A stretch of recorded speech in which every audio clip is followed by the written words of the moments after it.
All right, I got my morning cup of coffee. The birds are chirping. It's a beautiful day. Just want to give you a tour of the garden, see how things are growing. This bed over here is doing really well. I got some kale here and some mint growing. Really nice, simple, easy container. Kind of like a raised bed, but not really. Works out pretty well. Nice little feature right there. But I'm still most excited about this peach tree. All the green is new growth, and it's just looking so good, so healthy. Just put it in the ground this year, and I'm loving how fast it's taking off. Should have peaches, hopefully next year, but maybe it'll be 2 years. But I don't know, the way this thing is growing, I'm really, really excited. I moved these containers over here after I had planted them out a while back, and I just put seeds in them. These were from the hardware store, the flowers and everything, but the seeds are just starting to sprout up.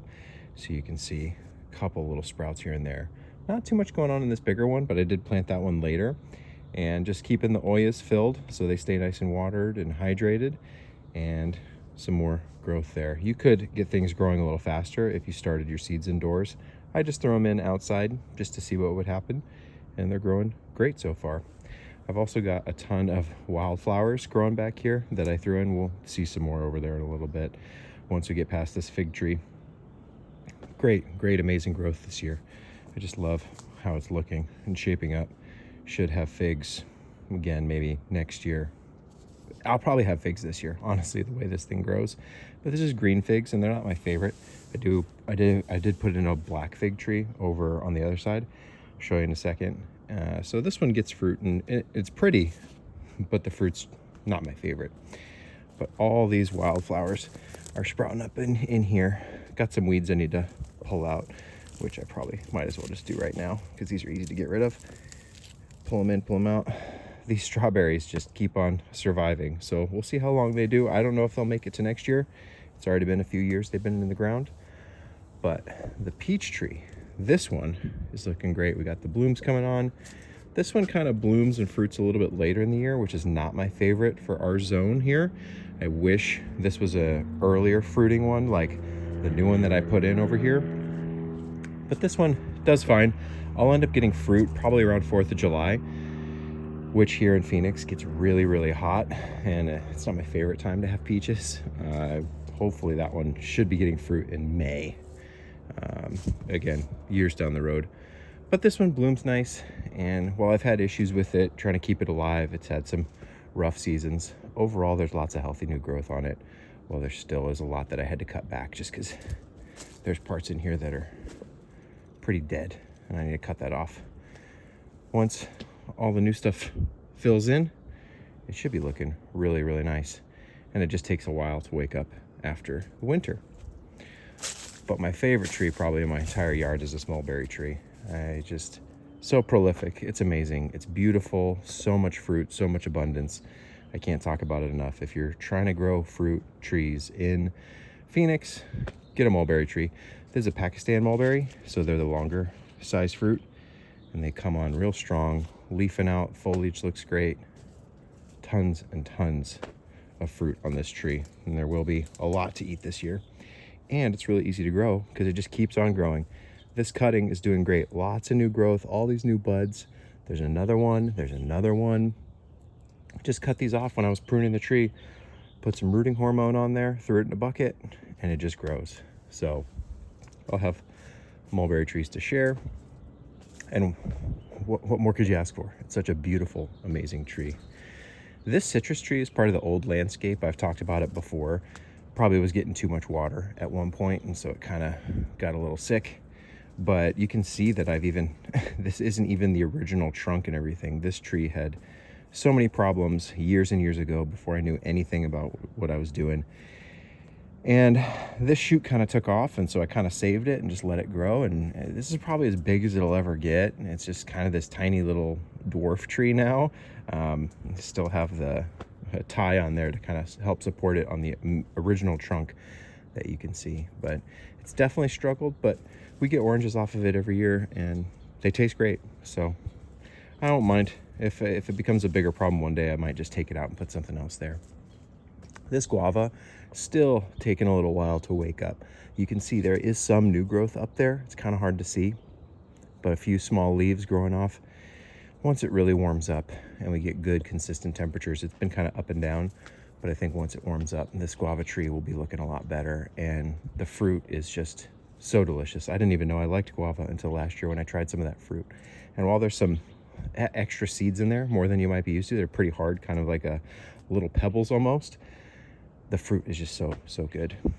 These strawberries from the hardware store, doing great. This one's massive, it's just growing great. Tons of good strawberries on here. Probably will get more, next year if I just let it keep running and growing.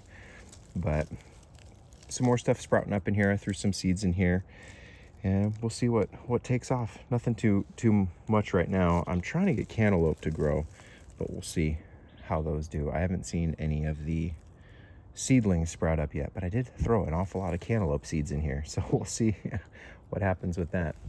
And again, more of those wildflowers. So I just threw a bunch of wildflower seeds back here, and you can see all of them start to come in, all these little sprouts in here. And that was more of just an experiment for me to see what would grow, how much would grow, what it would end up looking like. Hopefully it gets pretty here in a few weeks or in the next month or so.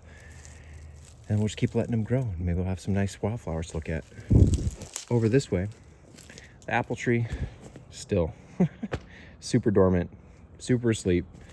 Not much to show there. It'll come back. It always does every year, but it just takes a long time to wake up that thing. It wants it to be much warmer than it is currently. So it's just sleeping.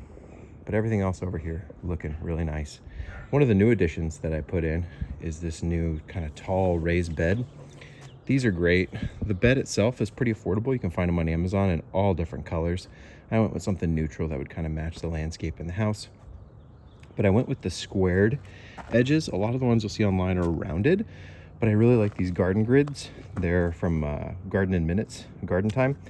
They basically water the entire bed perfectly for you, and you can do this square foot gardening. So in each square, you can plant whatever you want, and because it's the squared edges, it just fits a lot nicer than some of the rounded ones. So this is a 3x6 space, so you can literally count it out, 3x6, because it's square foot gardening. So each square is a foot. And in here, I just put some seeds in recently, and they're sprouting up. You can see lots of good new stuff. Some flowers, we got some peppers and tomatoes and all the stuff that we like to eat, carrots, onions, that kind of thing. These grids make it really easy to water, and I wanted to get something higher up off the ground, so I had more soil to work with and just made it a little more comfortable, and I think they just look a lot nicer. Now, one thing about this, when you consider it's 3x6x2, that's 36 cubic feet that you need to fill with soil of whatever you put in it. So I had a giant bucket of kind of like a soil compost that I had made, so that's in there.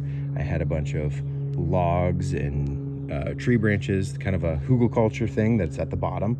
So I filled the bottom with logs and wood, filled the rest with various compost and soil, whatever I could get my hands on for free, and then had to fill the rest with, that top layer with some good stuff from the hardware store, which ended up working out fine, but it is a lot to fill. 36 cubic feet of filler before you even get to the top layer of mulch to really get it kind of as full as possible, because that's where the watering system wants to be. It's kind of up top. You can run it lower, but I figure if I'm going to have it, might as well use it to its fullest. So it's a great, nice looking piece. And hopefully once all that grows up out of there, it looks really, really nice. And it kind of fit perfectly in this spot. I had nothing to do here. It was just rock. And I was like, well, gosh, 3x6 would be the right size for this window. And for watering, all I did was I ran a hose off the back here. So this plugs in real easy right to that Garden in Minutes watering system, the garden grid. And I can show you this timer in a little bit how I have it set, but it's pretty easy to program if you just get one of those hose timers off your normal spigot. In this bed, I put cages on the tomato and on the pepper, and some more tomatoes growing in. This one was from the hardware store, so it was a little bit bigger to start, but it's grown up, and that's why I just need to get some kind of cage around it. And I like this style, so you can kind of build it and configure it however you like. And these tomatoes were all kind of seedlings that are growing up, and my goal, if I can get it to work right, is I ideally want them to kind of grow along this arch, along this trellis, if I can shape them the right way. That's going to be an experiment. We're going to see how that works out. Lots of garlic down here growing low. There's some seeds must have spilt right here. I don't know what this is. There's something coming up, so that's kind of interesting. But lots of garlic growing really well, and these peppers are doing great as well. Slower growing than the tomatoes, but I think it's just been a little too cold for them. They probably want it a little warmer as well. You can see I put these containers over here as well. I kind of spread them out, trying to put them throughout the garden area. This dwarf mulberry tree cuttings, this one actually has some green on it still, so I'm excited about that one. This one maybe didn't make it, which is honestly fine, because it's just a cutting from a tree. It's cheap, it's no sweat. If it dies, it doesn't work out, it's totally fine. But here in this container, we got, I think, some tomato coming in, maybe some onion, and maybe some pepper. This one, not a lot of growth here, so I'm keeping my eye on that. Maybe it just didn't get enough water at the beginning or something, but trying to see what's going on there. And of course, probably my second favorite tree, but only because the fruit is just a little bit smaller, but another mulberry tree, dwarf mulberry. So much fruit, so much leaf. It's beautiful. I love the look of this tree. It grows great, and you can even see we got some fruit changing color here. It's going from green to red, and once it gets that dark purple, that's when you know it's super delicious, and I love it. Put some mulberries on some vanilla ice cream. There's nothing better than that. And it looks great. It's a beautiful tree. Finally, in this corner, I've got that new black fig tree that I put in, and the old fig tree. Well, technically I'm pointing to the wrong one. This is the new black fig tree, and that's the old green fig tree. No, switch that. This is the old green fig tree. That's the new black fig tree. And we'll see how they grow. I think they're probably going to be too close ultimately. I don't know. But probably one will have to go at a certain point. And, you know, I'm probably going to have to keep the black fig tree if they end up tasting as good as I hope. I do have one more cutting over here that has survived quite well. And what's really, really exciting is I've been struggling to get the peach tree cut and cloned, but I do have some green growth right here on the side. If you can see that, it's very, very exciting to me, because that means that it's actually got some kind of root activity down there. They're enough to get some new green growth on here. And so we'll see if that can become another peach tree, because I love peaches, and who doesn't? I mean, if you don't like a peach, well, not much I can do. You might just like fruit in general. This container, not a lot going on. There's some little sprouts coming up here, probably super hard to see, but there's some activity there. There's some kind of tomato coming in, so we'll see how those do. Again, just keeping those oyas nice and filled so that we're just hydrating the soil, you know, at a good pace. You don't want to overwater, you don't want to underwater. Keep it hydrated, keep things moist but not too wet, and that's my goal there. So I don't fill them up every day, maybe like once a week, twice a week if I need, but they're doing great. And then my native plant, that brittle bush, is doing great, so I just let it grow. It looks kind of nice. I don't know what I'll do with it ultimately. I did put some wildflower seeds back here as well. This is a weed, I'll get that out of there.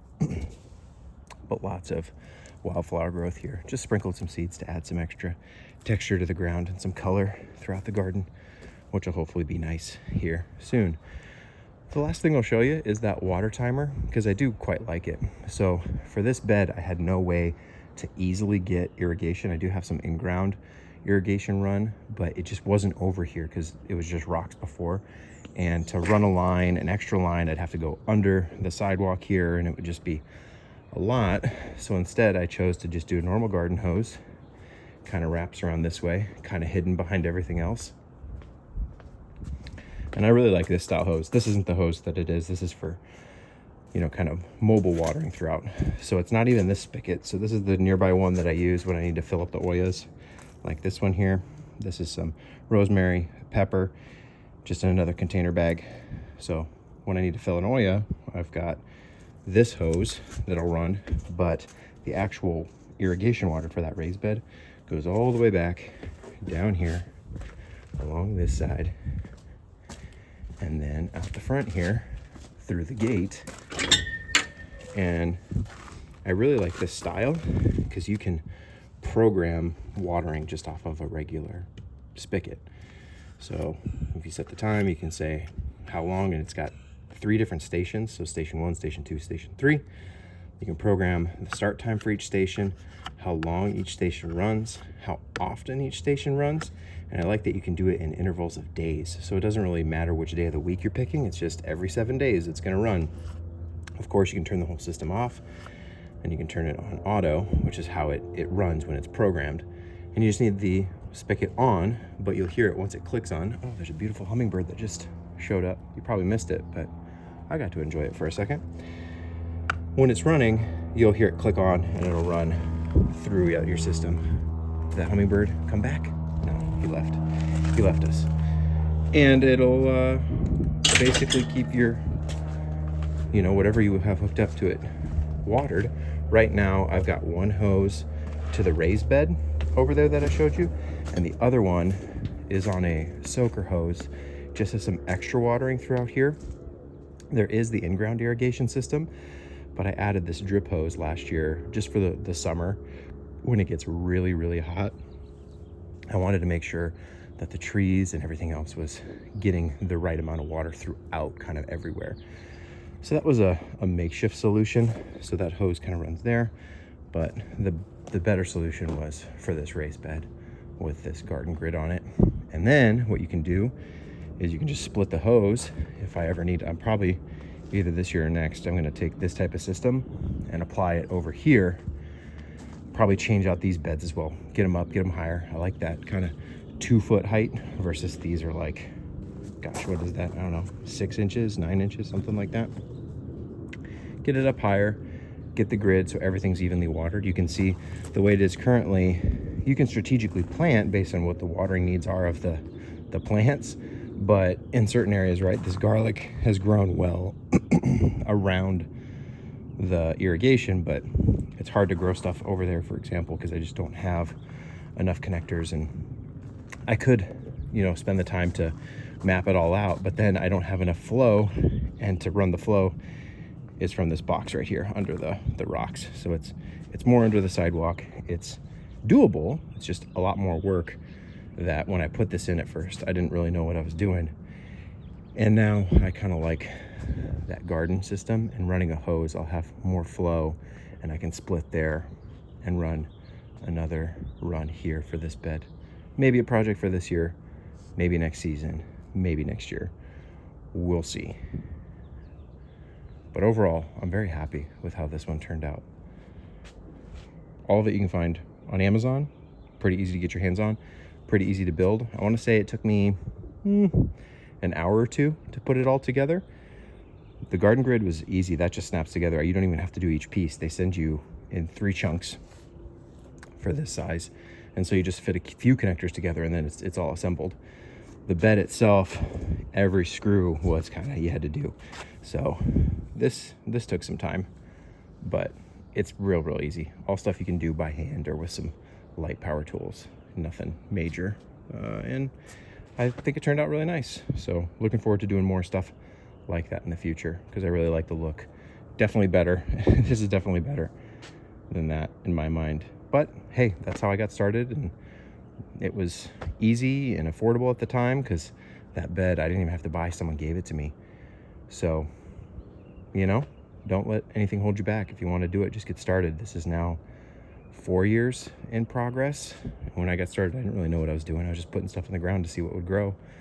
Putting trees in, they died, and they had to cut them back and redo them. But it's really rewarding once you kind of learn, get the experience, keep growing, and getting better every year, adding more and more and more, finding new opportunities to add things that you didn't think were possible even just last year. I didn't even imagine this. And this year I was thinking, hey, that's a perfect spot for that size.